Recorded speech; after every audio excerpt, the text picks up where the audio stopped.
Hey there, it's Lara here. Welcome to Witchy Wednesday, your weekly astrology forecast. So this one's for the week of October 14th to 20th, 2020. Welcome. Thanks for being here. How's everybody doing? Are you feeling the squeeze, the crunch, the pressure, all of those things? If you're not this week, this month, this year even, but particularly in this period we're in right now, then you are most certainly one of the lucky ones.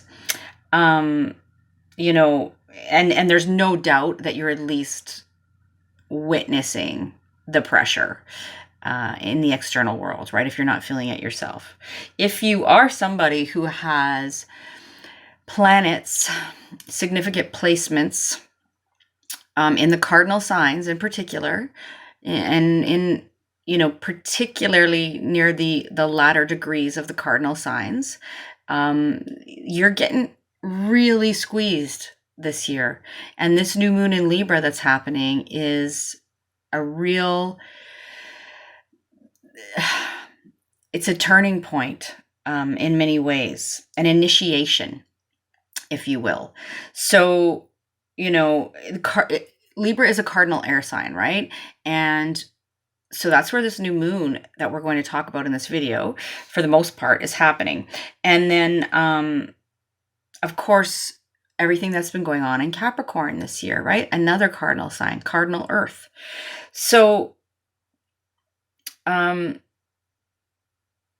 then we've got some action in Aries, right? Mars retrograde in Aries, Eris in Aries, Chiron, Lilith in Aries, another cardinal sign. We had eclipses earlier in Cancer and Capricorn. That axis has shifted now. The nodes of the moon are in Gemini and Sagittarius, so that's where the eclipses will take place. But that sort of hearkened in this whole cardinal intensity, right? So cardinal energy is this energy of initiation. And new moons are times of initiations, new beginnings. So, and this new moon just happens to be in a very, very close, tense, tight conversation with Saturn and Pluto in Capricorn and Mars in Aries. So we're going to talk about all of those pieces and how they are relevant for all of us in some way. And, some support that might be on offer to us to deal with all of this right now. So, as I'm recording this, the moon is sitting in Virgo, which is a good time for details, for analyzing, for checking off the ticky boxes, making lists, taking care of your physical well-being, and those sorts of things, right? And I talk about this in my free guide to working with the moon, which you can get over on my website, and the link to that is below.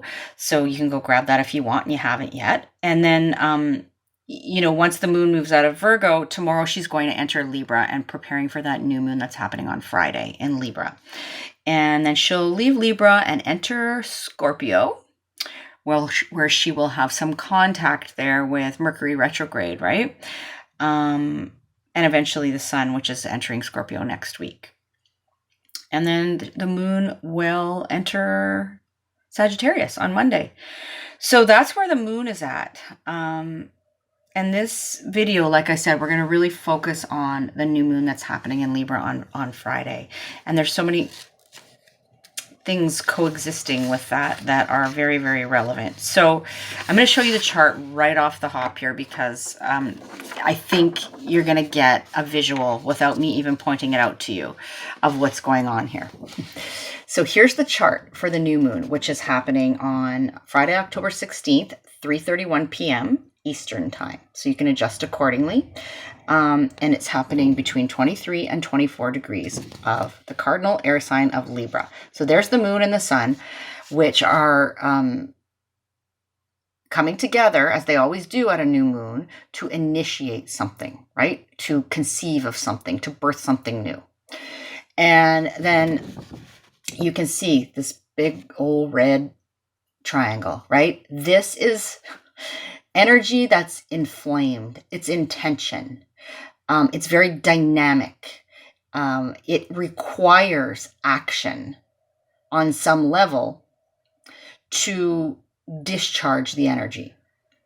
So the pieces of the puzzle here are Sun and the Moon, like I pointed out. Right across the sky, we've got Mars and Eris directly opposing this new moon. Mars and Aries, right? Eris and Aries.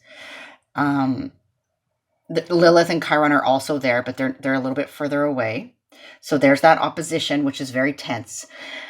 The energy in Mars, or in Aries here, Mars in particular, and Eris are directly squaring Pluto and Saturn there, and to a lesser degree, Jupiter. And then, so square is a 90-degree angle, an angle of tension, right? And then the new moon is also in square with this energy. So this is a pressure cooker.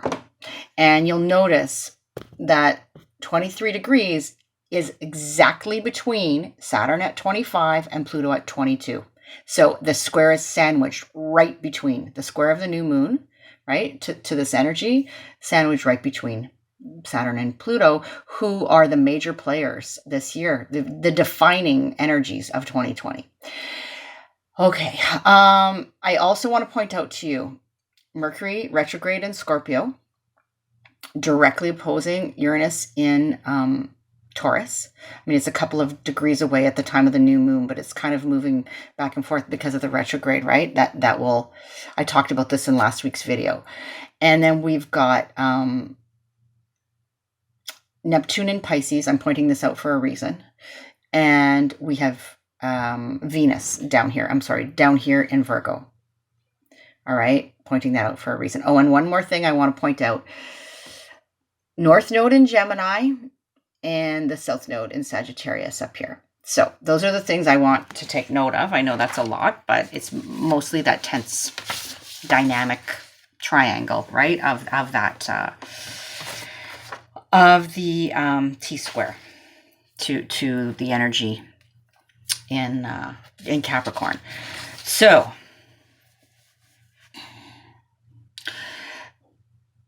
the opposition, the new moon opposite Mars and Aries. Let's start there. Mars is at its closest point to the Earth that it's been in a couple of years. And so when a planet is closer to the Earth, it amplifies the energy of that planet, right? And Mars is, as we know, the warrior, the planet that speaks to our drive, our passion, our will, our aggression, our assertiveness, that very yang sort of masculine energy, right? Active energy. And so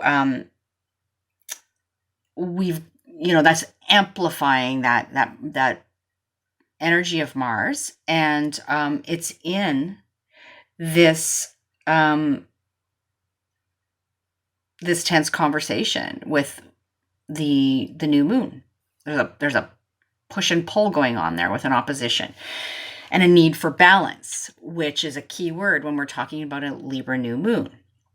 And then we've got Mercury retrograde in Scorpio, and in traditional terms, Mars, which is in Aries right now, also rules Scorpio, right? In modern astrology, Pluto rules Scorpio, but Mars is the ancient ruler of Scorpio.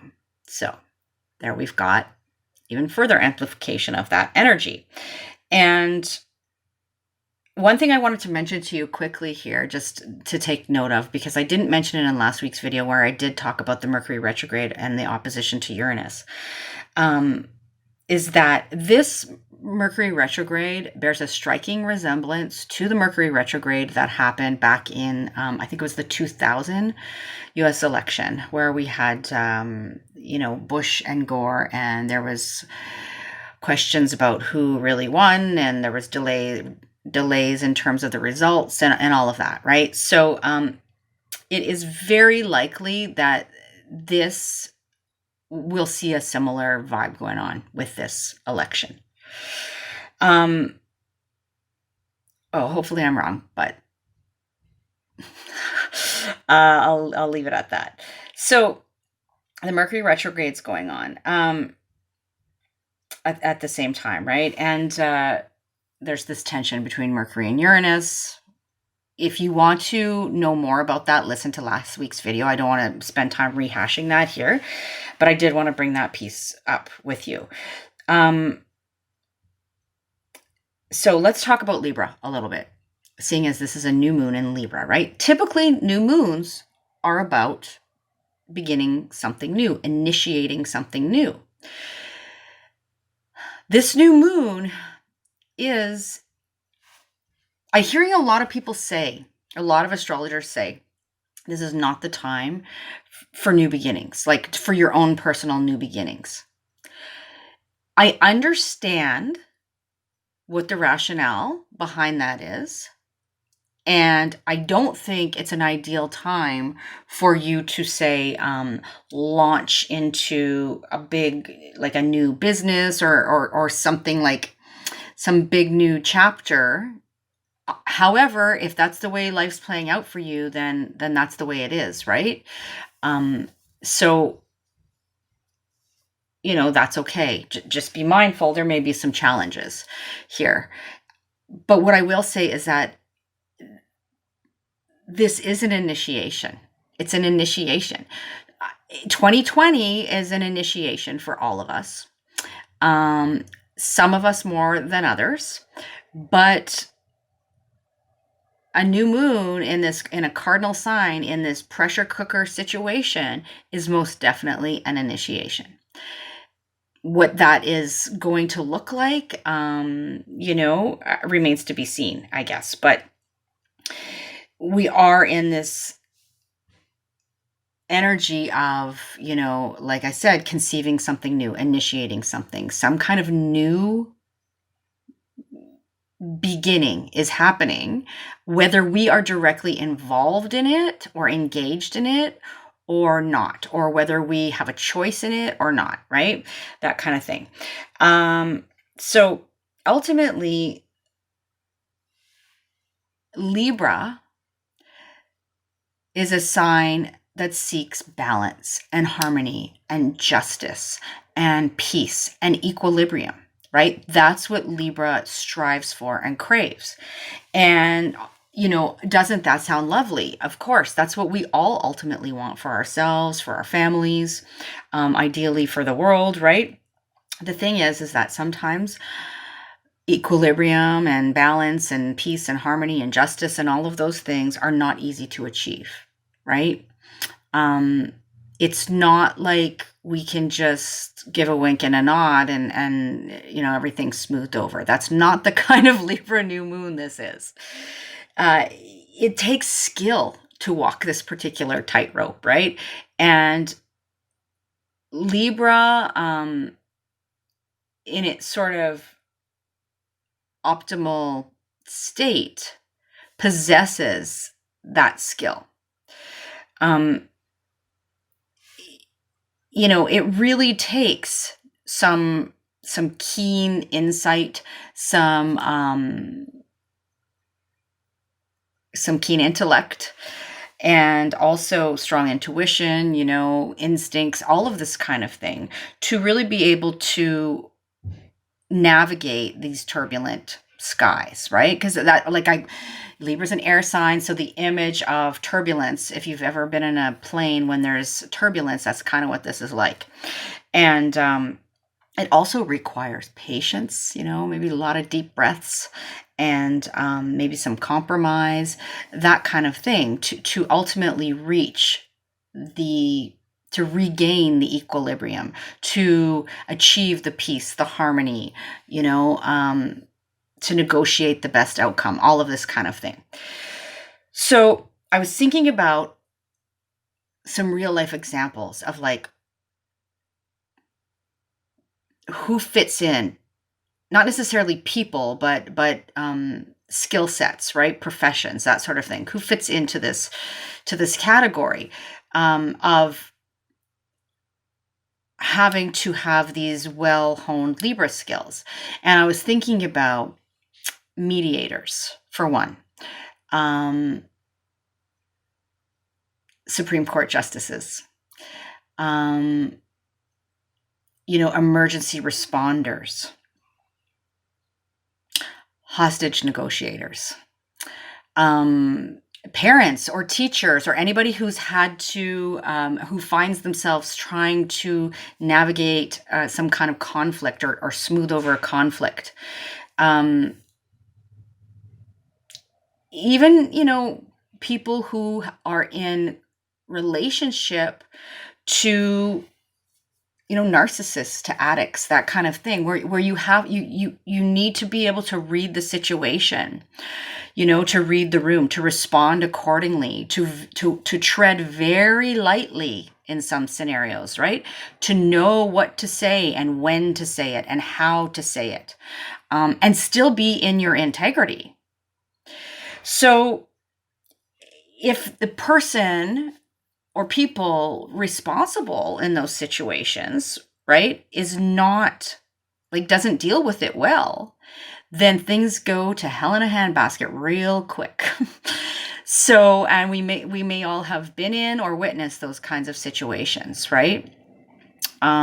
So that's kind of the energy of this new moon in Libra as I see it. And the advice is I said it once and I'll say it again: tread lightly here. Be patient, one step at a time. Knee-jerk reactions are not likely to have great results, although we may be faced with some situations where we have to make quick decisions. So, a few things. Here's some good news for you. Let's put it that way. There are some things going on, and this is why I pointed out those other planets and points on the chart that are lending us support, right? If we're paying attention. So, for example, the sun and the moon in Libra are in a trine with the North Node in Gemini and in a sextile with the South Node in Sagittarius. And so trines and sextiles are conversations of support, of ease, of flow. The North and South Node represent our past and our future trajectory. The North Node is about our evolutionary intention, right? And in the case of Sagittarius and Gemini, we're talking about the collective evolution, our collective evolution. And so there is some support there at the time of this new moon for us to kind of get on the right path. We also have, Mars and Eris, who I pointed out are in opposition to this new moon, but they are also in trine and sextile with the South and North Node. And then we have Venus and Virgo trining Jupiter and Pallas Athena in Capricorn, right? And we have Neptune in sextile with Jupiter and Pallas Athena in Capricorn. So, all that to say, without going into the nitty-gritty details of all of those placements, the vibe here that I'm reading from this is that whatever situation that we find ourselves in at this time, whether that be personally, collectively, what have you, there's a sense of destiny. There's a sense of fatedness to it. But there is support on offer if we're willing to consider it, right?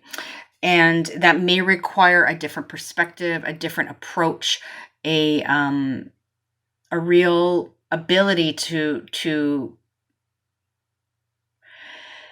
squeeze ourselves out between the rock and the hard place that we find ourselves in. I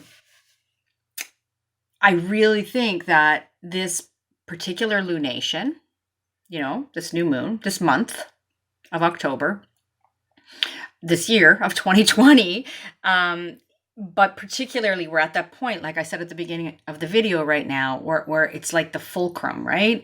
The tipping point. It's the opportunity to get on the right path towards our North Node. To take actions that align, excuse me, with our integrity and with our values. And, pardon me, to approach things with love and compassion and grace, right? These are like Venus, Neptune, North Node, words that I'm using here. And maybe even find ourselves on the receiving end of some divine grace or a stroke of luck. So one last thing before I jump into going through each of the signs and where this new moon is happening for each of us. I just want to say Neptune, like I said, in sextile with Jupiter and Pallas Athena in Capricorn, but Neptune is squaring the nodes, right? So we've got those other positive conversations happening and with the nodes, but Neptune is in a tense conversation with the nodes, a square to the nodes. And so this has the potential to kind of trip us up, right? And I think the caution here is to not jump to conclusions, to not be overly idealistic, as Neptune can lead us to be sometimes, to not sort of necessarily think we have it all figured out or that we know how it's all going to turn out. Neptune also reminds us to have faith in the process and to trust the process, but, without deluding ourselves. And it's also essential that, like, our clear-headed participation in things is essential right now. And so, sometimes we need to pause. Mercury's retrograde right now. We need to take a step back. We need to take some deep breaths. We need to take a little rest and a break. We need to rethink things. We need to, not start arguments. If somebody else is trying to start an argument, we need to take some deep breaths and walk away for a bit. That's not to say, and I'm going to repeat this, I say this all the time, that's not to say there are not instances where you need to say your piece, right? It's not about allowing people to walk all over you. Sometimes the unfortunate side effect of, trying to seek this equilibrium and this balance and this peace and this harmony is not being able to choose a side, or people pleasing, or just telling people what they want to hear, or not making a big deal out of things that should be made a big deal out of, right? Libra can have this tendency sort of on the shadow side. So those are things to watch out for. This is it's such a delicate, sort of complicated situation, as you can see, with all those pieces involved. And it's, an image that came to mind is it's like trying to untangle a spider web thread by thread, or like if you've ever had like a silver chain or something that's been at the bottom of your jewelry box or stuffed in a purse or a pocket or something, and it's all tangled up in knots, right? And so it's like trying to untangle that, and we have to do it patiently and piece by piece.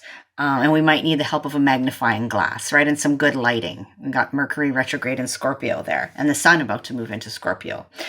We might need to stop and re-examine things a little bit, and maybe get the proper tools out, or learn to work more efficiently with the tools that we have at our disposal, right? So all of those things, but just think about it that way. Like if you have this very delicate spider web or this delicate chain that's all tangled up, if you just go at it and start yanking and, taking the scissors to it, what are you going to end up with in the end, right? A bit of a mess. So So that's not the way to approach things. All right, so let's go to it and speak to each sign. So what I'm going to do is, as always, I'm going to address each sign. We're talking about rising sign or ascendant first and foremost in these general forecast videos, right? You can also listen for your sun sign and your moon sign. They will give you added layers of information. Of course, if you don't know your chart, I'm happy to have a look at that for you. You can reach out to me at my website. But if you do know your chart, know that I am looking at these general forecasts in whole sign, right? Whole sign houses. So, which is not necessarily how I would look at your chart if I was looking at it, doing a reading for you. Although that's another story. But what I want you to know is if you have planets points, particularly around that 23, 24 degree Libra or the other cardinal signs point, give or take, 5-ish degrees on either side, then this is a new moon and a year, as I said at the beginning. But this new moon in particular is one that you're going to be experiencing more personally. Of course, this is the story of my year. As I have mentioned to you before, I have a Saturn-Venus conjunction in Aries, which is a cardinal sign that's just being hammered. And this lunation just happens to fall in exact opposition to that Saturn-Venus conjunction that I have. So I'm living this. I understand if you are in the vice grips, and I just keep thinking of it as going through that painful birthing process. And ultimately, there's a light at the end of the tunnel. So the Libra new moon through the signs. We're going to start with Libra because this is your new moon. And this is happening in your first house. So this is a big deal for you, Libra, particularly if your birthday, and happy birthday, Libra, is around the time of the new moon, right? Sort of 15th, 16th, 17th kind of thing. And so this is a real big initiation. And this birthday year will likely see some big shifts and changes for you. And so it's a powerful time. And in particular, when we're talking about the initiation, right, of the new moon, it has to do with first house themes, which is all about you, the self. It can have to do with things like your physical body and health, very much about how sort of you project yourself out into the world, how the world perceives you, your sort of general sort of character, personality, how you respond to new things, to initiations, right? To new beginnings, to new experiences.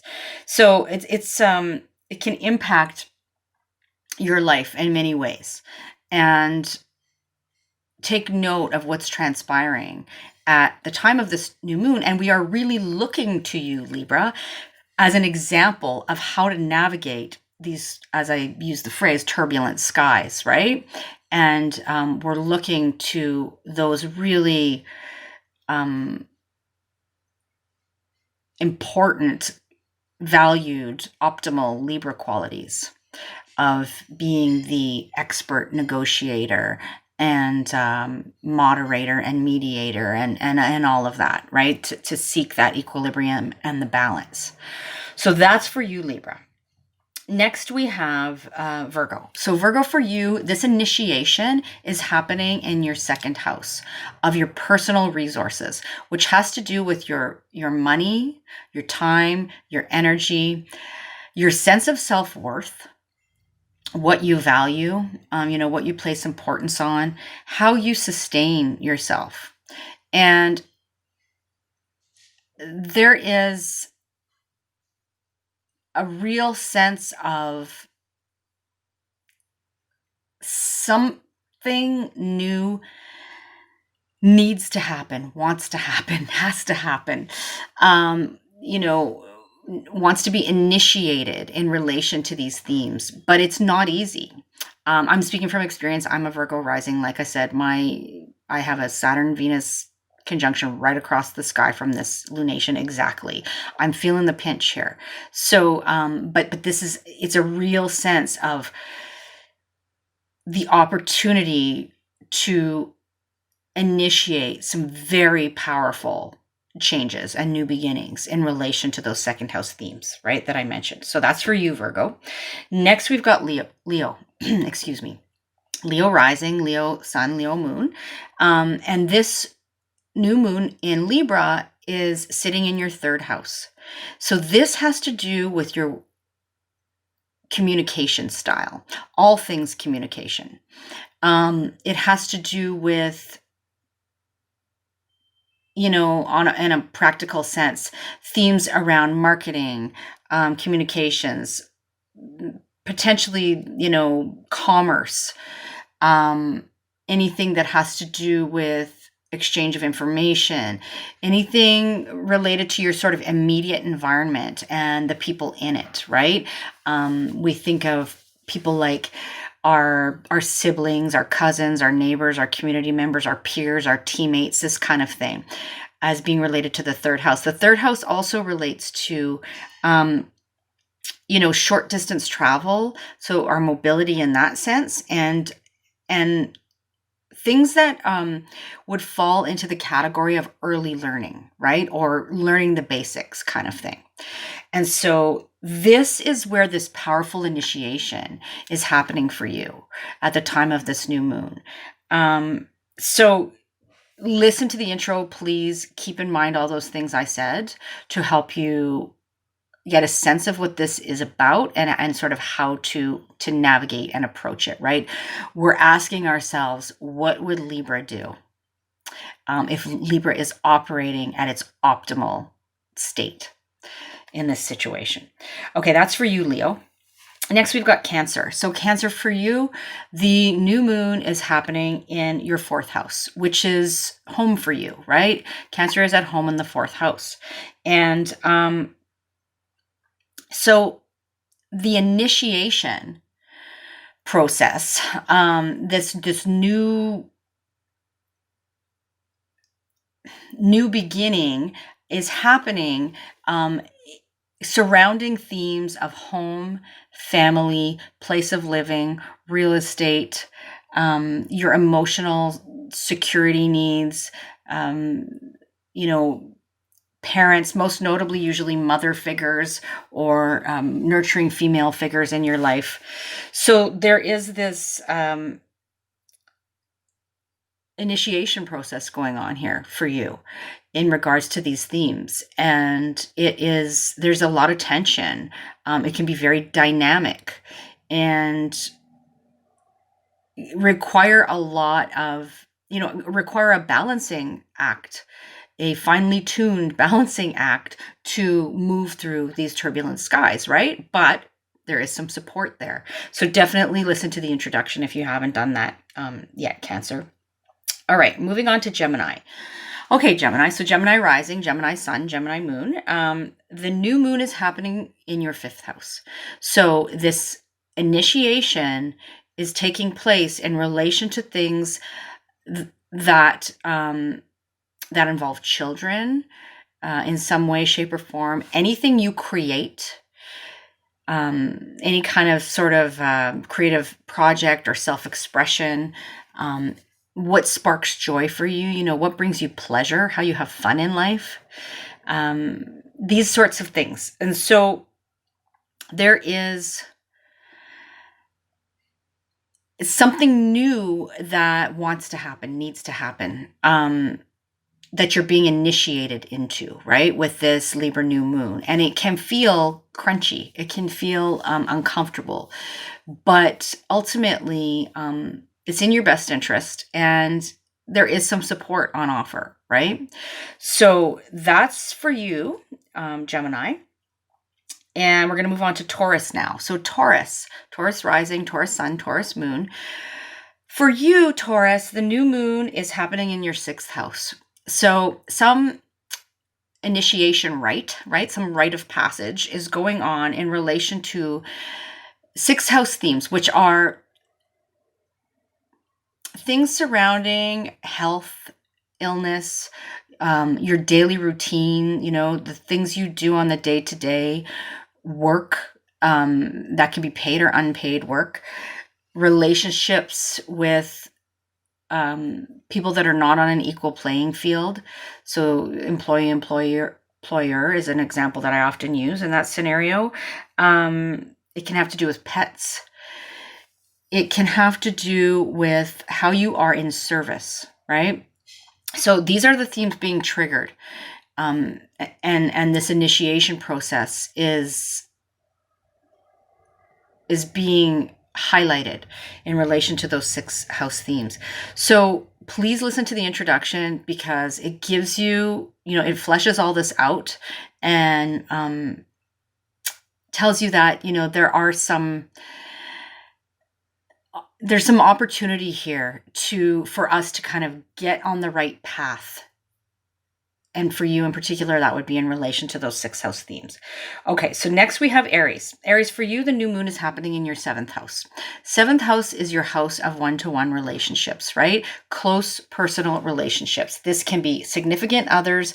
This can be business partners, close friends, family members. This also has to do with contracts and agreements.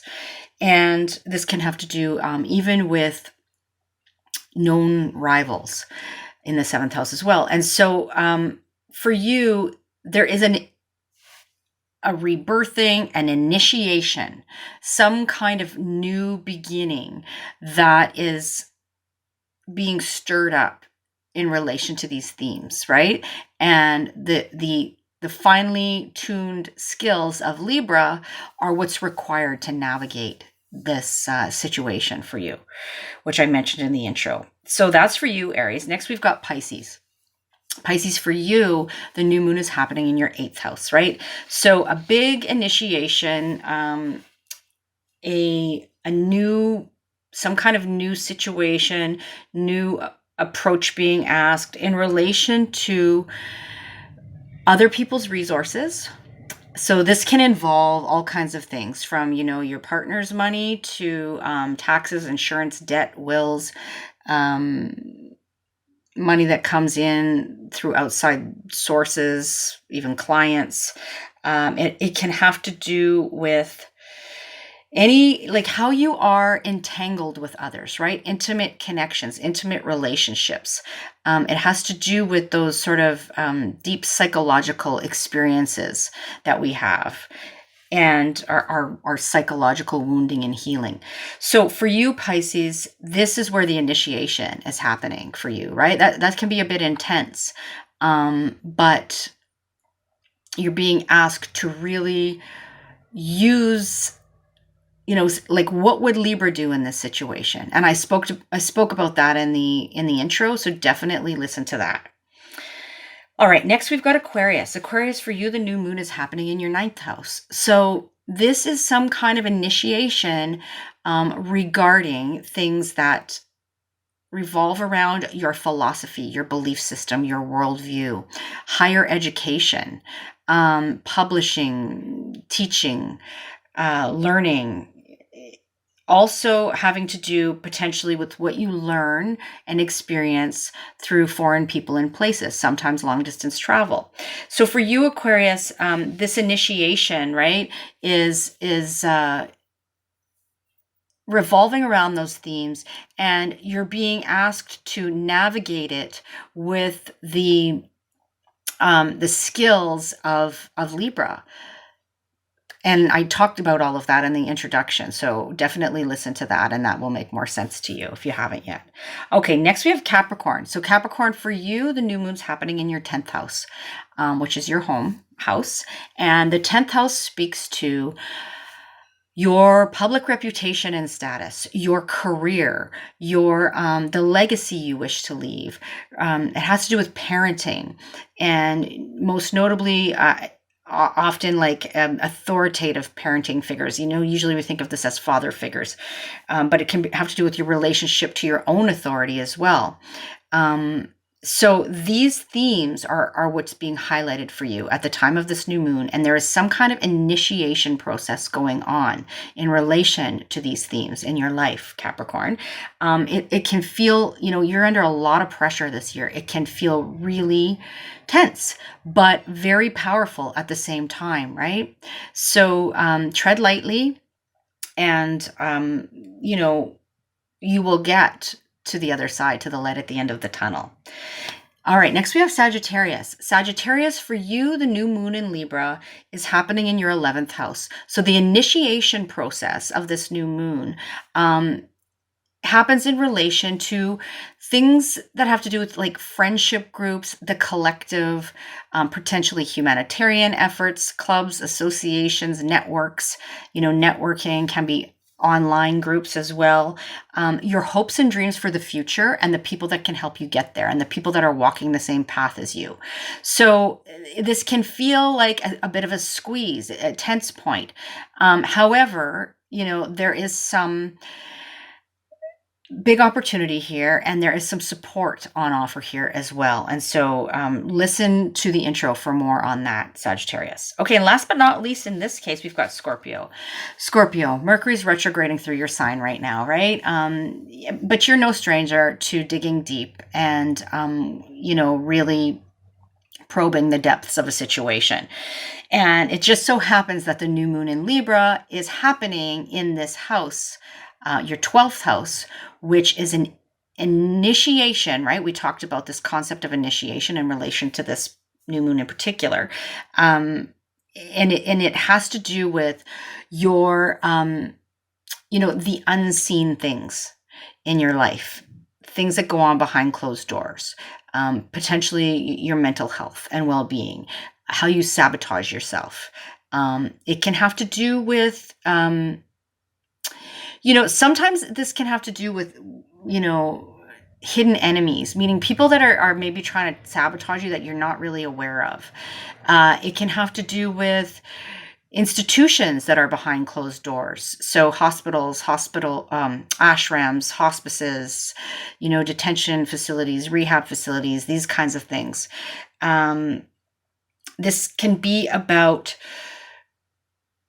your relationship to the spiritual realm, right? The dream world, relationship to spirit, those kinds of things can factor in here as well.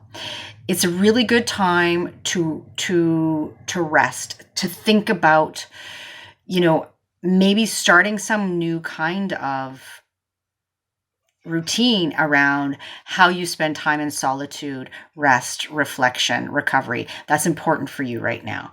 So, and if you want more details, really please listen to the introduction, because it will flesh all this out and make more sense to you. All right, so that's all 12 signs. I'm wishing you all the best at this new moon, in this month of October, in this remainder of the crazy year that is 2020.